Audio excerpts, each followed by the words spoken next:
Hello there, and welcome to the Christmas special of Weird Music on the Glumburger channel. Yep, the final review of the year, it seems, of 2024. This is our special Christmas-related episode of Weird Music, because I always think it's funny to try to do a Christmas episode on the show. So yeah, I'm wearing my Christmas jumper, I'm wearing some tinsel in my hair, there's some tinsel on the pictures in the back, trying to be as Christmassy as possible, even though I am filming and recording this on the 23rd of December. It's been a really busy month, it's been a really busy year, I am very sorry. But, yes, with it being the end of the month, we always do user suggestions. So, it was a couple of months ago, I asked you, the viewers of this show, to, for some suggestions of alternative Christmas music to be reviewed on the show. And my goodness, did you guys come through tremendously. The suggestions were absolutely fantastic, I have to say. Some things I'd heard of, some things I'd never heard of, but basically just nice things for alternative Christmas music. So I let the randomizer pick one album to review on the show, and lo and behold, it picked the suggestion from longtime channel supporter Zali Pacarol 3463, who suggested an album simply titled The Christmas Album. And my goodness, what an album this is. This is a compilation album of some of the most bizarre sounding versions of traditional Christmas songs. It's nothing like anything I've heard before, and I think it is truly amazing. So yeah, without further ado, I present The Christmas Album by various artists.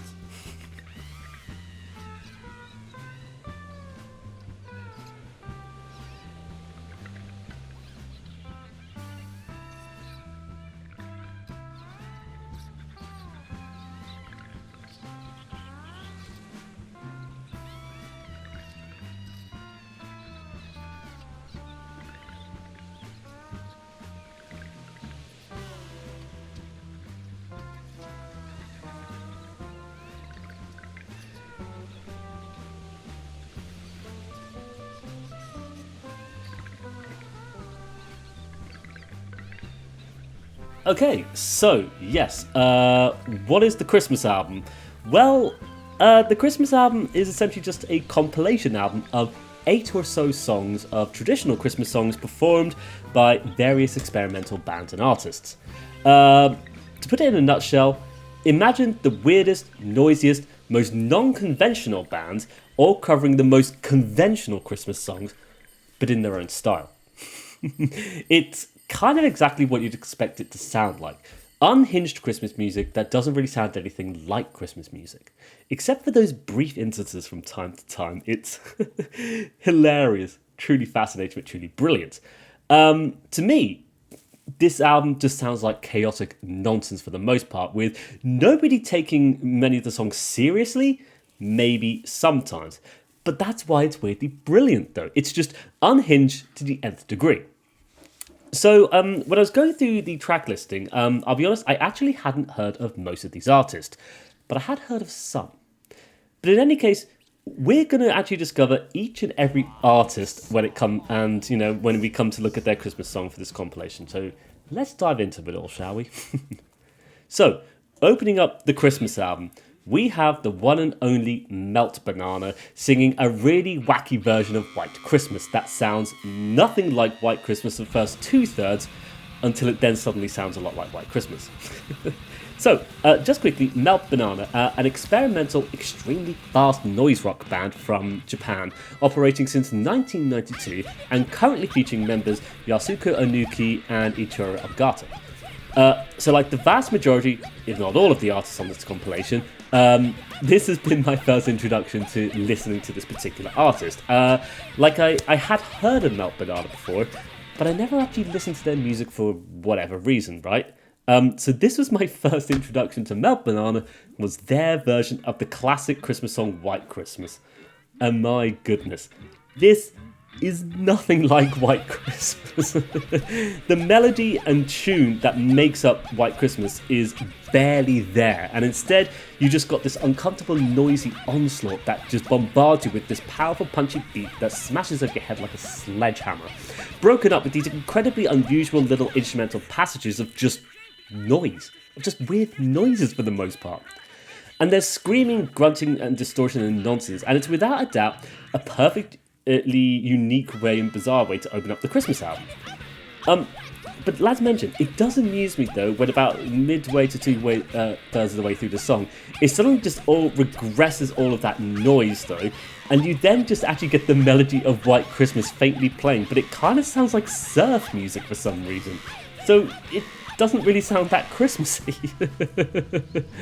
And it's really funny though, because the guitar just noodles around the melody of White Christmas, but it's accompanied by these really unusual and weird sound instances from, those surfer sounds of sorts, like the waves to squelchy effects and screaming fire in the background.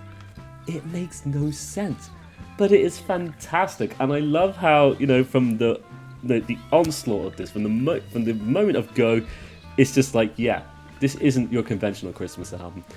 An absurd way to open everything up, and a clear indicator of the chaotic nonsense we're going to be uncovering on this thing, right? Truly brilliant stuff. So, track 2. We are followed by a band called Secret Chiefs 3 performing I Saw Mommy Kissing Santa Claus. So this is another band I hadn't heard of until diving into all this. So, brief introduction. Secret Chiefs 3, an American experimental rock group led by guitarist Trey Spruance, known for playing with Mr. Bungle and Faith No More apparently. And this band has seen an incredible number of musicians come and go over the years, contributing to their genre-bending smorgasbord of experimental music, it seems. And it just seems the band, mostly led by Trey Spruance, just doing whatever the hell they want, right? And so for their contribution, we get I Saw Mommy Kissing Santa Claus, which turns the song into one of the most uncomfortable and creepiest versions of it I have ever heard. Opening up with unsettling sound effects, it suddenly just drops straight into the song, sounding legible, like an actual Christmas song, having all of that kind of instrumental palette that you'd expect from Christmas music. But it's the vocal performance here that makes it so so weird. No, it's unusual because especially after the opening track, this one does sound very Christmassy, especially with its use of bells throughout the composition. But it's impossible to get past the really weird vibe though that is presented in that vocal take. And I think that's the entire point though. The specifics of the performance that is put into that vocal is just to present this incredibly weird, unsettling and nasty character, and it makes it sound so sinister, just so unpleasant, and it's really funny as a result. It's so interesting because, without it, this would be a very conventional normal Christmas song that just ticks all the boxes, but purely because of that delivery, everything just sounds really unsavory and creepy, which in a weird way is truly brilliant, of course, right? So moving along, we get a very short one, so let's waste no time here. The band is called Seagull Screaming Kiss Her Kiss Her. This is another Japan noise band of sorts formed in 1992 by one Ahai Higurashi, and the band got their name from a song by XTC, apparently, just thought it was worth mentioning. Anyway, for the compilation, they're giving us a version of the popular Christmas classic of Here Comes Santa Claus. So this one, it's short, sweet, wonky, somewhat atonal, but there's an earnestness in the performance by the lead vocalist though that makes it very charming. It's, to me, kind of like a bare skeleton of the song, just trying to pull itself together and present itself, but it just doesn't manage to. It barely pulls itself along, and instead you just got this weird, uncomfortable version of the track that's barely anything like it. The melody and stuff is somewhat there. It's kind of Christmassy and stuff, but it also really isn't. It's just this weird version that it just makes no sense. Nothing on it is working quite the way it should. But that's why it's charming. That's why it's interesting to me. That's why I think it's cool. Moving swiftly along, we get track 4, The Bells of St. Mary, performed by Gastr Del Sol. So this is an act I haven't heard of before, but I had heard of one of its members. So this, I think, is one of the most interesting tracks of this entire album for a number of reasons, and especially in context of this album. So firstly, Gastr Del Sol is an American post-rock, experimental rock, math rock, avant-folk drone band apparently from Chicago, Illinois, mostly comprised by members David Grubbs and Jim O'Rourke. Now we mentioned Jim O'Rourke in a video on Tony Conrad, hence my having heard of him. Anyway, Gastr Del Sol, it seems like this is a band I would be super into, right? So it's a bit weird I haven't heard of them, but that's the way of the world sometimes. Sometimes I haven't heard of things, sometimes I have. Anyway, a genre-bending band that adheres to no forms or conventions, simply does whatever the hell it wants. So what have they done here? Well, they have done their own thing entirely for their version of the Bells of St. Mary, and in fairness, we're given something so interesting in context of this album. Like, so far after the first 3 tracks, everything is noisy, wonky, atonal, nothing like the original songs, very unusual. But Gastr Del Sol have given us an ambient piano-led instrumental of the Bells of St. Mary, and it's kind of a moody, almost atonal version. But kind of like what we have heard on this compilation, it's very unlike the original song in a lot of shapes or forms. On this one, there's a lot more drone happening here, with this heavy low-end piano just moodily clunking away in the background with a sort of faint melody, with some intermittent sleigh bells here and there. And it is kind of a Christmassy vibe, but it's not a normal Christmas vibe, is it? But it all results in something that's really interesting. You know, it's something that's so starkly different to the songs we have been introduced to on the album so far, and what we're going to be hearing later. But it still kind of captures that incredibly experimental freeform style that a lot of the album's presenting to us across these different bands. I think it's really interesting. I think it's perhaps probably the most approachable and easy to listen to song on this entire album. And it's an incredibly interesting interpretation of the original composition. Hence why I think this actually might be one of my favourites. Probably not my top favourite, but we will get to that later. So moving swiftly along, we get a band called Stylistics giving us a track called Sleigh Ride. So this is that ding ding ding-a-ling ding ding ding-a-ding-ding song, right? So yeah, that's what you think you'd get when you hear this song, but no, of course that's not what we're getting, right? So just quickly to introduce Stylistics, this is the moniker for one noise musician, Masaya Nakahara, who is described by AllMusic as one of those musical entities that defies categorization. So, what to make of this song then? This song is incredibly bizarre, like some completely fucked up tape loops playing over and over each other. You know, trying to establish a Christmas scene before a keyboard blasts you with a brief instant of a melody before falling back into a deluge of electronics and feedback. It kind of reminds me of the likes of Territorial Gobbing or Great Humour, you know, and the multitude of other sort of noisy cassette wranglers we have discussed on the show already. Just a smorgasbord of cut-up sounds occurring for 2.5 minutes, until suddenly, out of nowhere, we actually get the song. We actually get a tangible version of Sleigh Ride, but it's one that's so strung out, so barely audible, just mumbling it over this 4/4 beat as the weird keyboard just whines away in the background, before it all fades away to leave just the vocals and the swirling miasma of confusing sound effects and noises. And it's so bizarre. It's so wonky, weird, and incomprehensible, and I don't know what to make of it. Like, it just fries my brain into a state of incomprehension, you know, as though someone has slipped some LSD into a cup of eggnog, right? It's like you're listening to Christmas music, but you're also not listening to Christmas music at all. And as a result, everything's confusing and difficult to comprehend. But that unrelenting weirdness, I just adore though. That bombardment of sound and noises and faint remnants of Christmas tunes, it just makes this entire compilation so bizarrely fascinating. And this one is weird and uncomfortable, but really fun at the same time. Moving along, we get an interesting one here. I mean, they're all very interesting anyway, but we get the band SxOxB, or Sabotage Organized Barbarian, performing Parade of the Wooden Soldiers. So, SxOxB, stylized as SxOxBX, this is a Japanese thrashcore band from Osaka, Japan. A band who apparently were a huge influence on Napalm Death from my brief little research, which I thought was really fascinating. So, might be a band worth checking out. Anyway, for their contribution, we get Parade of the Wooden Soldiers.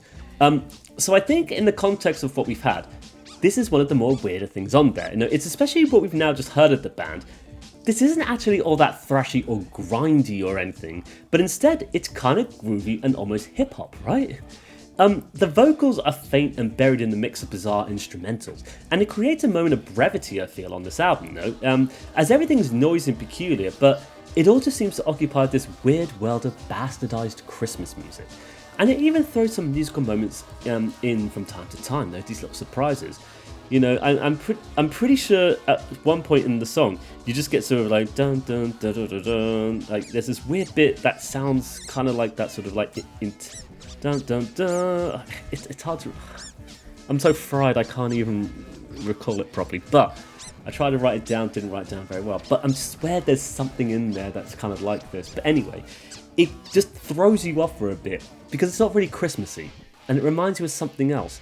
And it gives this whole thing this sort of cut-up smorgasbord style of just, you know, like hip-hop samples and just playing whatever the heck you feel like. And for some reason, it kind of reminds me of Beck. It reminds me of his early work on Oooh for some reason, and I don't know why that is. It doesn't make any sense. But the fact it makes no sense is why I think it's really cool. We then get the penultimate track on here. The band God Is My Co-Pilot, giving us a track called Marshmallow World. So, who are God Is My Co-Pilot? Well, this is a queercore band from New York, formed in 1991, who over the years have released a plethora of albums on independent labels and self-released by themselves, of course. So for the album we're given Marshmallow World, which is a song I'm very unfamiliar with, but I have to say this definitely has a Christmassy vibe in terms of its instrumentals. I also have to say though, by this point of the album, especially after everything we've experienced though, this is where I'm truly just melted and frazzled by the whole thing, especially after that last track as well, especially with the onslaught of various sounds presented to us Christmas music, despite being nothing like it. This one just sounds so super odd. It's kind of like a deconstructed rock song, vocally presenting the song in an oddly normal way, even though the actual particulars of the vocals sound kind of weird, but it's still singing the song. But in the background, it's kind of like just noise, the instrumentals trying their best to play along and push that Christmas vibe, as everything else just kind of crumbles and falls apart. It's kind of a deconstruction of traditional Christmas music, which is amusing and kind of interesting. Very good stuff, I have to say. But here is where we get the ending track on the album, and this is the one I think that really gets people. We get, to close off this entire thing, Silent Night, performed by the one and only Merzbow. So this is an artist I don't think I really need to introduce, right? We actually did discuss Merzbow in our 10th episode of Weird Music, when we rather badly discussed Pulse Demon. Horribly written review, but you live and learn. Hopefully we've gotten better by then, but I don't know. It is what it is. Anyway, so Merzbow giving us Silent Night. What a mix, right? So joined by one Raiko Azuma, we're given a suspiciously conventional version of Silent Night to begin with. Sung in Japanese, I would assume, by guest vocalist Raiko Azuma. So the guitar's playing the tune. It's got some nice ambience in the background, and it's all normal for the most part. But of course, this is Merzbow we're talking about here. And sure enough, slowly but surely, as the vocals just do their beautiful ethereal thing, you're kind of getting this rising uncomfortableness. And it's when we get following the final line of Sleep in Heavenly Peace. The song then morphs into this chaotic onslaught of noise that builds up and up, still dragging the semblances of the tune along before overloading it into cataclysmic noise until the only thing you can hear is just pure unfiltered noise. It is so loud, so discordant, noisy and uncomfortable, and I think a perfect presentation of the ultimate form of alternative Christmas music. I mean, how much more alternative can you get than the one and only Merzbow performing Christmas music? I didn't even know this was a thing until making this video, and I am so glad to have been introduced to it, because I think it's fantastic. Amongst Merzbow's incredible discography, this, is still conventional Merzbow, don't get me wrong, but I'd argue it's weirdly enough easier to listen to than most things in his discography. It is kind of a comfortable, but then that rising noise is really weirdly listenable, and it's so intense and amazing. And I think it's such a fitting way to end this album, this alternative Christmas album, something that's so off the far beaten track. And of course, covering Silent Night here, covering a song that's so well regarded for being this incredibly gentle, sweet, and somber hymn. This very, gentle lullaby almost, kind of the way like people often sing this one. Very glorious vocals. And here Merzbow just gives us the ultimate bastardization of it by drenching the entire thing into a chaotically noisy deluge. But it's amazing though, the structuring of it, the gradual build from conventional instrumentals to Merzbow's customary noise is weirdly brilliant thing to experience. And I love how it presents itself, the brutal onslaught of noise, though. It's so overwhelming and intense, but there's something brilliant and amazing about hearing the very recording. And I think it's one of my favourite things I've ever heard from Merzbow. It fills up your body as it just builds up and up into this really chaotic, noisy electronic deluge that gets worse and worse and worse before it just ends suddenly into pure silence. And so with that, we have covered the Christmas album. What to make of this album, I don't even know, truth be told. I think this is without a doubt the best example of alternative Christmas music one could ever come across. For all intents and purposes, this is Christmas music, right? But after hearing it all, we know full well that this is not Christmas music, or at least not conventional Christmas music. But that's what makes it brilliant, all of these sweet, mellow songs that can be completely destroyed and bastardized into these amalgamations that are so brutal and uncomfortable and nothing like their original versions. Truly amazing and a truly exhilarating experience. And so before we close off, it's actually worth just quickly diving into a little bit about what's going on here. So a lot of this album actually seems a little bit shrouded in mystery for the most part, but there is something I was able to get from this. So, from my understanding, the Christmas album was a promotional release from Sony Records, but specifically the headquarters based in Japan. This would explain the abundance of Japanese bands and artists, right? But more specifically though, it seems that the Christmas album is actually a tribute album of some sort to another incredibly famous Christmas compilation album, that being A Christmas Gift for You from Phillies Records, a compilation album produced by the one and only Phil Spector in 1963, the wall of sound guy who produced Let It Be by the Beatles, of course, albums like that, and many other albums during the 1960s and 70s, but also famous for having murdered one Lana Clarkson apparently in the 2000s or so. Not a cool dude. Anyway, this album, which is also known as Phil Spector's Christmas album amongst other names, it's kind of a standard of just conventional Christmas music, essentially. A bunch of traditional Christmas songs, which oddly enough includes every single one we've heard today on this album. Presented to the audience as nice, approachable, easy listening music. It's just normal music, basically. I don't think it's that interesting, but it is what it is. Some people like it. It was very popular, I believe, but whatever. Anyway, the very album we've looked at today, though, pretty much the same track listing except for omitting some songs, but every single track featured on the Christmas album that we've looked at was all featured on the original album by Phil Spector. I think that's really interesting, because what we kind of can glean from this is that this album, is a tribute album to it. It even features, they even both feature the same opening song of White Christmas and the same ending song of Silent Night. And then it mixes up things a bit, but then what you get, is just these two mirroring albums. Like, if you look at the album art, kind of echoes each other's in some respects. It basically also just means that the album art for the one we're looking at today, the Christmas album, completely disingenuous to what's on there, right?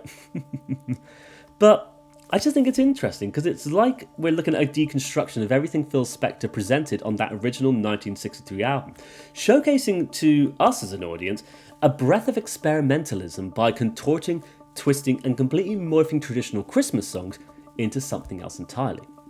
It's completely absurd, nonsensical, bizarre, and wacky, but I adore it.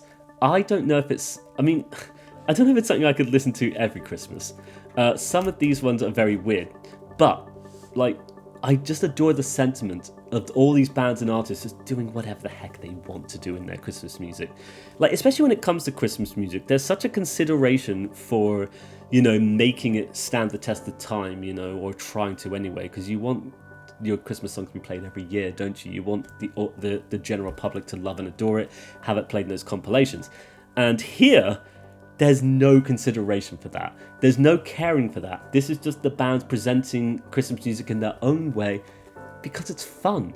It's fun to make music that sounds like this, it seems. And what a weird variety of music as well. I just really appreciate the artistry behind that very concept.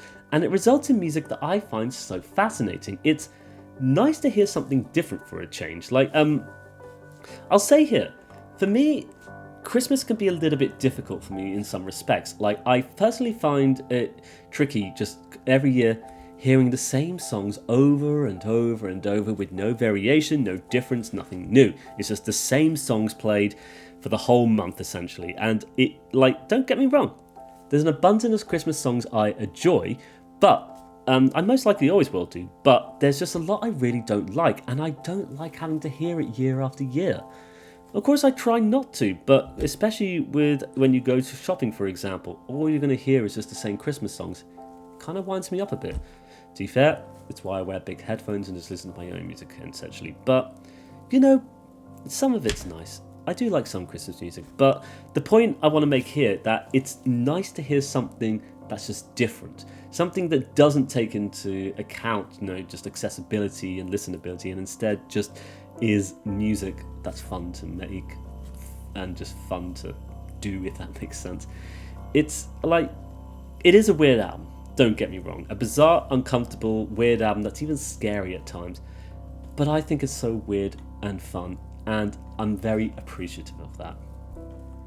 And so I think with that, we will just come to the end of our episode of Weird Music there. A huge thanks for Zali for suggesting this one. I'll be honest, I'm really glad the randomizer chose this one, as it's one of the most hilarious and fun albums I've been introduced to, and I've had such a pleasure reviewing this one.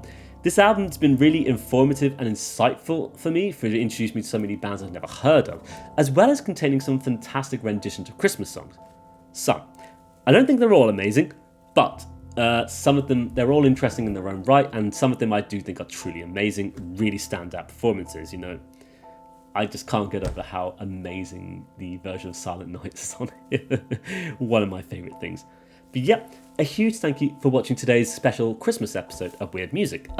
Next year, try to get around to more reviews, right? More weird music reviews, hopefully more videos, essentially. I mean, 2024 has been an odd year. I'm hoping 2025 will be a bit easier. We'll just have to see how we get on. Hopefully we can keep churning things out, though, just get more weird music out there. But for now, I would like to thank you for watching today's episode of Weird Music. I wish you all the best. Take care. Merry Christmas. Bye-bye now.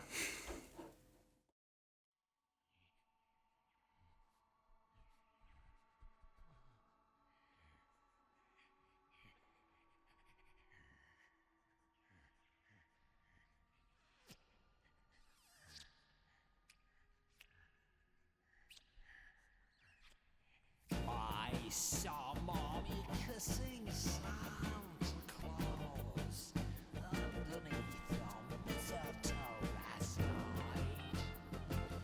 She didn't see me creep down the stairs. Let's get this out of the way. This is all over the place. God. This setup is ridiculous. This is stupid.